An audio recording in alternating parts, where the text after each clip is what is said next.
didn't want to talk, but Chennedy Carter goes on Twitter later on and says, and that's on that. But because besides three-point shooting, what does she, Caitlin Clark, bring to the table, man? Besides three-point shooting, what does she bring to the table, man? What we are witnessing is a generational talent in the WNBA. We're really witnessing a generational talent in all of sports. It's the most important conversation that you will hear today. So allow yourself, if we may, to educate you and hopefully entertain you as we participate in this dialogue collectively. Joy, no one more important thoughts than the thoughts you are about to share, because the discourse about professional athletes, but more importantly about professional athletes that are women, has started to become convoluted and ignorant, if I may, as a man, suggest that. So what are your thoughts on the Caitlin Clark incident Saturday? I think it wasn't a basketball play.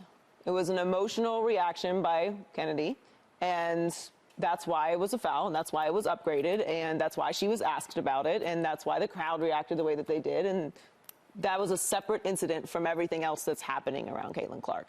I think because we can look at that and then her response to it afterwards, her reaction in the post-game press conference, her comments that we just showed on social media, we can isolate this as, this is her sending a message to Caitlin Clark. This is her violently sending a message on the court in a non-basketball fashion. This is her using her words on social media to send a message about how she feels about Caitlin Clark. She said it herself. Those are her words. Yeah. What does she bring to the table?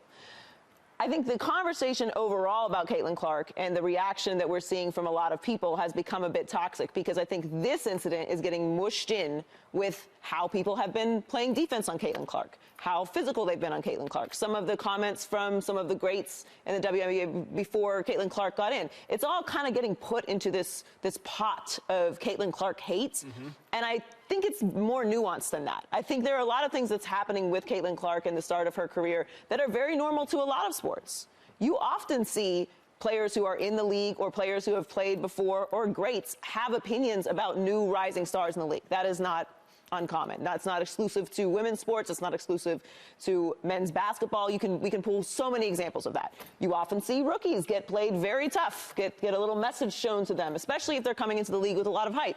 That also is not new. I think what is very specifically unique about this situation is we are seeing a transcendent crossover superstar come into the league and have a huge amount of buzz, of polarization, of excitement. It is translating in numbers. It is translating in ticket sales. It is translating in conversation. And overall, I think that's a good thing. I don't think that what Chennedy did is a reflection of how the entirety of the league feels. I don't think it's a reflection of how all female athletes feel. And I don't think it's a reflection of how the media feels. I'm excited about watching Caitlin Clark. I went to watch Caitlin Clark play basketball. It wasn't my first WNBA game. I was excited to see how she performs. And I watched very, very, very physical play from the moment of the tip to the end of the game on Caitlin Clark. So I won't deny that there is a bit of an energy towards Caitlin Clark from the players. But this is basketball. This is competition. They are athletes. And I don't think that every part of the conversation around Caitlin Clark should be in the same pot. Yeah, well said, well said. Shady McCoy, I see you highlighting, obviously I talked to you before the show. I know you have and have always had passionate thoughts around Caitlin Clark. So I am incredibly eager to hear the brilliant words you got to say. Talk to the audience and myself. Yeah, so, I mean, there's some hate going on, right? And we all can see it. I think what Joey just talked about is important, because not everything is hate, right? I feel like sometimes if somebody does something to a player, right, that's being hated on, you just throw that right in there with it. And that's not the case. They are pushing her a certain way. Like, I don't mind guarding a rookie, you know, from inbound to inbound, because she is that good. She deserves that type of attention. But my thing is, like, when you look at this play from Chennedy, though, right, like, there's no basketball part of that. And the game doesn't need that in any sport. If it's basketball, women or men, there's no, you call her out her name, and then what is that, right? And let me help you people out for a second. Please do. Chennedy Carter is her name. I know a lot of you guys don't know who that is. She actually got drafted 4th overall, right? 2020. She's been on 3 teams so far. So a player like that's not known, that's trying to get her name out there, they do stuff like that. In the NBA, they have that. They have Dylan Brooks. Yeah. They got guys like that. So I understand it. But my problem is, when you talk about hate, that's hate. There's no basketball part of that in the game. And then if you look at the teammates on the sideline cheering, clapping it up, it's like, if I'm playing football, somebody does something dirty to the quarterback, and then you look on the side where the fans or where their team's at, and they're clapping, you can see that there's a conversation of hate going on, right? You look at people in interviews or Twitter, and they keep bringing this girl's name up over and over again. She's not saying nothing back to them. My problem is, y'all hate on the wrong person. You shouldn't hate on the person that's actually making the game big for y'all. All these freaking years of watching women's basketball, there's probably been dirty plays, but you're not talking about it on Speak. You're not talking about it on Fox. You're not talking about all these other networks because this girl, Caitlin, is bringing that attention to. The biggest problem is the commissioner. I'm going to go to the commissioner. When Michael Jordan was Michael Jordan, and before he kind of ran the NBA, he was that superstar that was coming there, right? It was the Jordan rule. That the Pistons was, hey, Jordan coming in the lane, you knock him down, you do whatever you got to do to him. Now, even though it's basketball, which that wasn't, but it was part of trying to execute a plan against the greatest player that we see in the game. At that time, was the biggest exciting player, like Caitlin is. But if you look at the way Michael Jordan's careers went, right, and he is a great player and he was tough, David Stern, the commissioner, he changed that. Hold up. Y'all are not about to mess up the biggest thing for the NBA, who's Michael Jordan. Let's put it in context right now today. The commissioner, you step in there and say, y'all are not about to mess up the biggest thing that's bringing all the awareness to the game from Caitlin. If you look at Michael Jordan, he was the first person to really get them personalized, customized sneakers deals, right? Because before, everybody was signing to Converse and all them. No, Jordan had his own shoe. This is how I want to design it. And then ever since then, you see all these big contracts from LeBron, all these other guys. Caitlin's the same way. Now she got her shoe. She got Nike, $28 million contract with Nike and all these different endorsements. She's going to start bringing all these different women to the light now. So I just feel like they hate on the wrong person. Don't hate on the Messiah. Don't do it.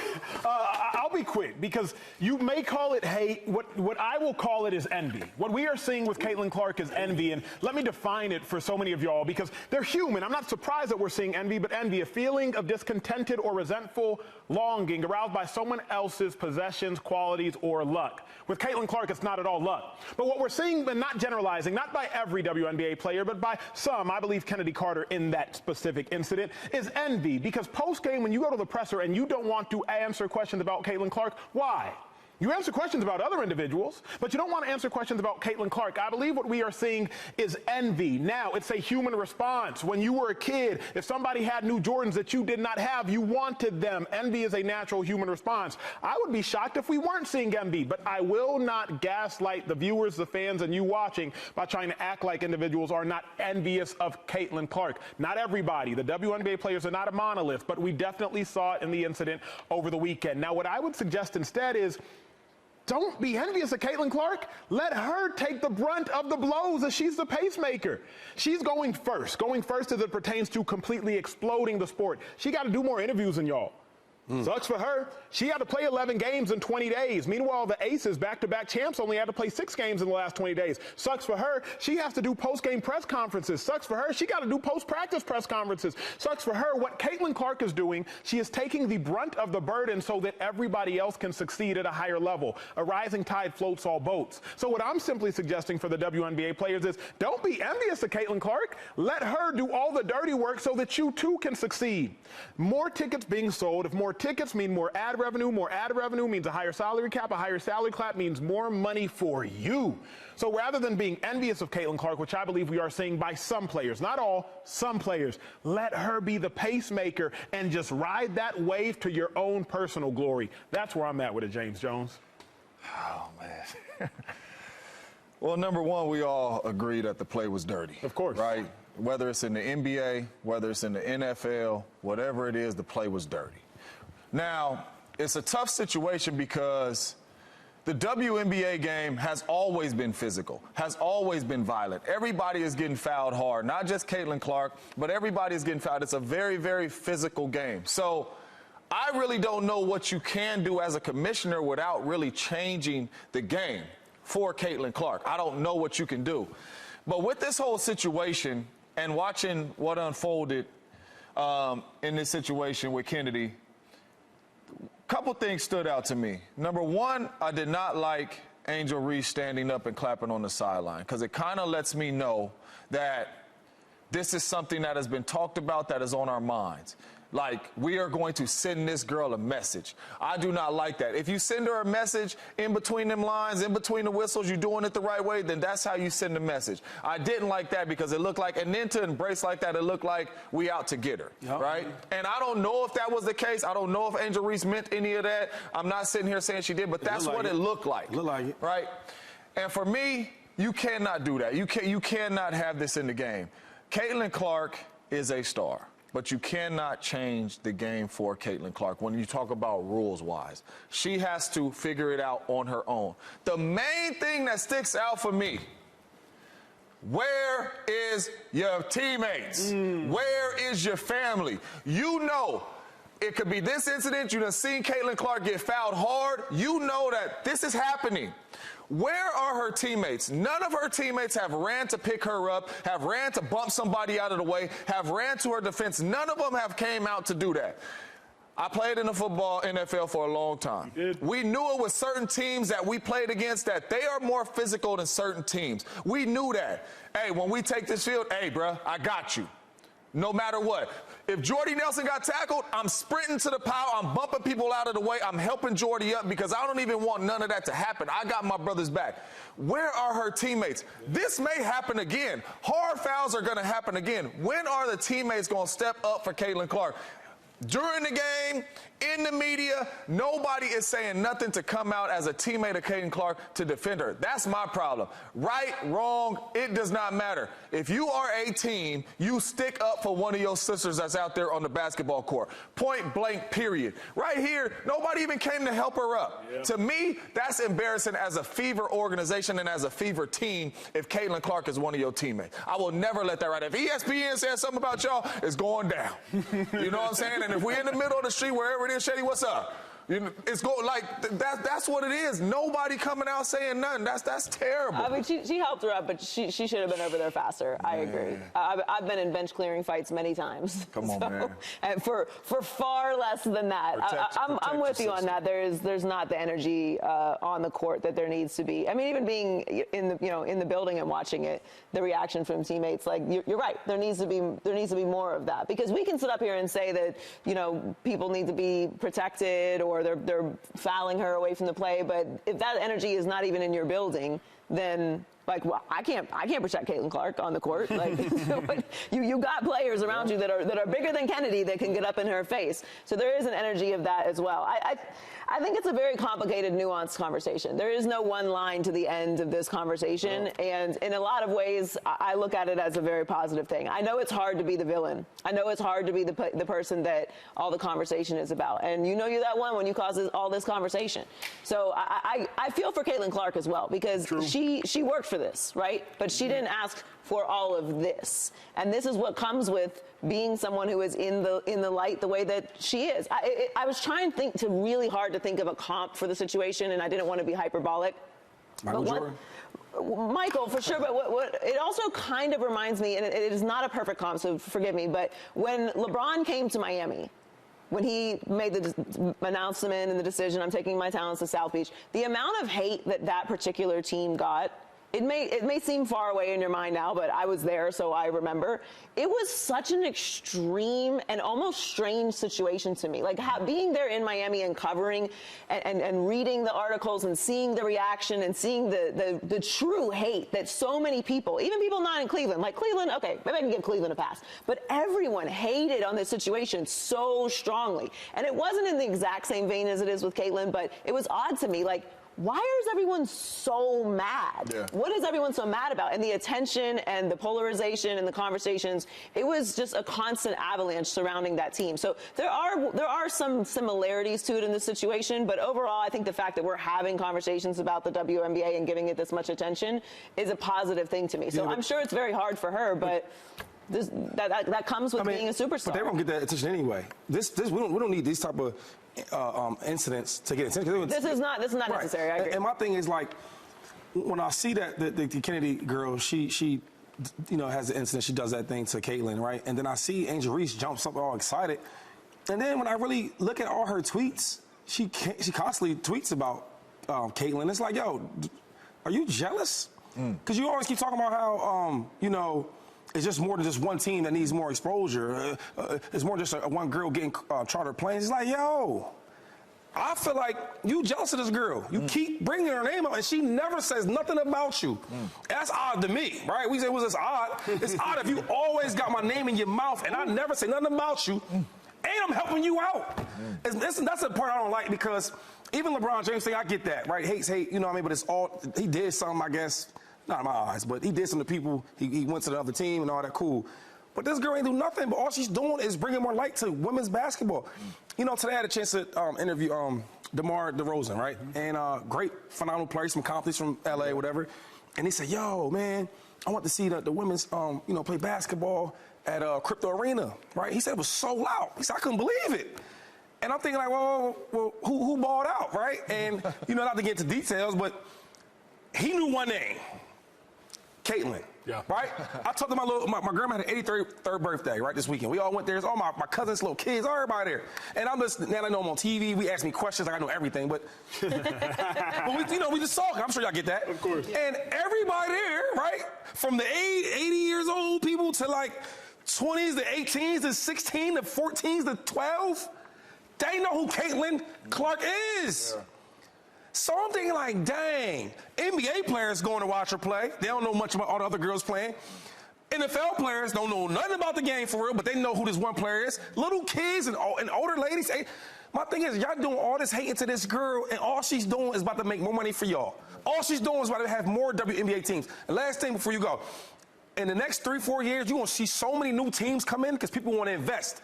Why they want to invest? Because they see the growth of WNBA. Who's that from? Commissioner, I'm telling you now, get on this. You have Michael Jordan there. She's a lot lighter, but more hair. Please take care of this. If not, you're going to lose the game. I think it's fascinating because I love this conversation. I hope y'all are loving it as much as I am. What's interesting is people are saying, well, what are the WNBA players supposed to do? Right? They're her competitors. They're not shareholders. Yeah. But I started thinking to myself, sports is interesting because the WNBA players are both competitors and shareholders. You need to beat Caitlin Clark when you're on the court with Caitlin Clark if you're the opponent. You want to make sure you beat her within the confinements of the rules. But in the same breath, a shareholder, as the company elevates, so does your salary. If you own shares of said company, as that company's value increases, so does your worth within that company. The WNBA will increase because of ticket sales primarily and because of TV rights. We are on TV, we know that. If the TV sales continue to increase and ticket sales continue to increase, the salary cap will increase. And if the salary cap increases, then the salary for every single of the 144 WNBA players, that will increase. So you are competitors, but like Joy has alluded to, it's nuanced because you're not just competitors. You are competitors and simultaneously you are shareholders. I tell people all the time in conversation, Acho, why the hell you let Shady beat you in that argument? Why you let James beat you in that argument? And I tell people, I'm like, look, my objective isn't to win. My objective is to make good TV. Because if we make good TV, then everybody wins. Now, of course, in the sake of an argument. Yeah, sometimes you just I'm saying, like, can you do both? You can, but not always. Like, so obviously, sometimes there are arguments I'm wrong, but most often than not, I'm like, how can I make this segment better? But the WNBA players don't care about nothing about that. But they care about money, don't they? Yeah, but I can't tell. This is all I'm saying. As a WNBA player, that's Michael Jordan, right? Yep. Michael Jordan ain't finna score a bucket on me. Of course. When they step on the basketball court, that is their mindset because they know all the eyes is on Caitlin Clark. No doubt. I'm about to lock Caitlin Clark down. I don't care about how much money I'm making. 250, 300, it don't matter how much money I'm making. I don't care how much this league is going to grow.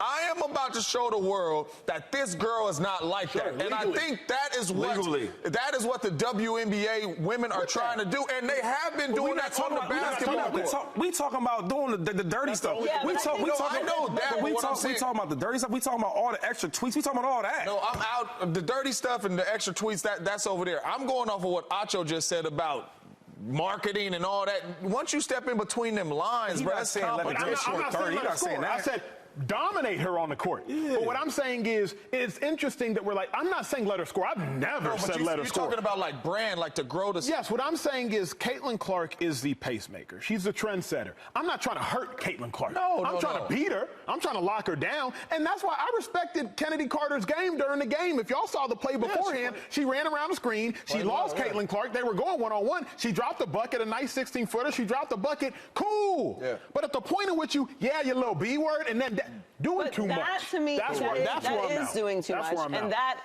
that's an outside, separate incident to me. Like how hard she has been getting played this entire season, which has also been the conversation from day one. Like we came in and talked about it. We love that, first though. game. We love that. Yeah, but like first game, we came in the next day and talked about it. What do we say? In her face. That's not what we said, but in her face, the whole game, start to finish, in her face. The Sparks Fever game, the one that DeMar was talking about, I was there too. What did I say to you guys as soon as I left that game? Crazy. The whole game like this. The whole game. Hard, and they did not lose any energy because they've been doing it at this level for longer. Right. She's a rookie. Yeah. The conversation is getting mixed up with that. What happened with Kennedy is separate from the aggressive play that she's getting. She's going to get that energy, and she should. They are competitors. They are professionals. They are great at what they do. They're grown women. They've been in the W. Of course they're going to give her that energy. It would be a disservice to the sport if they didn't. Agreed. It would be a disservice to her if they didn't. So you're coming to watch a great product. You're going to get a great product. It's going to be tough. It's going to be physical, just like the NBA is, just like every professional sport is played at the highest level of intensity and aggression because we are competing, to James's point. There's nothing that they can do except for not take it too far. And once it gets taken too far, then the conversation becomes toxic. Yes. Then it's this versus this. Then it's everybody's hating. Then it's how do we fix it? And that is why I disagree with it, because if you keep it between the lines, that's great for the sport. Correct. If you take it outside, then it becomes a very toxic conversation. Everyone gets generalized that everyone is hating and everyone. Sometimes I'm just going to give you my best work. Can I say this? Go ahead, please. And you might not like this, but everything's about business, right? NFL is going to have a game in Brazil, not to hang out and have a good time, to get more money, right? When I look at the WNBA, some of the things I see what's going on with Caitlin, some of that stuff is fouls. I'm just going to be and say it. Y'all call it great defense and it's right in your face. I get all that. But for the game's sake, to make the money, those are fouls. You can't be grabbing and touching too much to the GOAT. Now, for real, though, I'm being serious. Because that's how they play, though. Like, that's not just all Caitlin. And that has to change. Because if that doesn't change... You can't, though, man. But let's talk about it in a realistic manner, Shady, because we talked about this on camera. We've never had this conversation on camera. We'll do it quickly. Have to go to commercial break, then we'll revisit.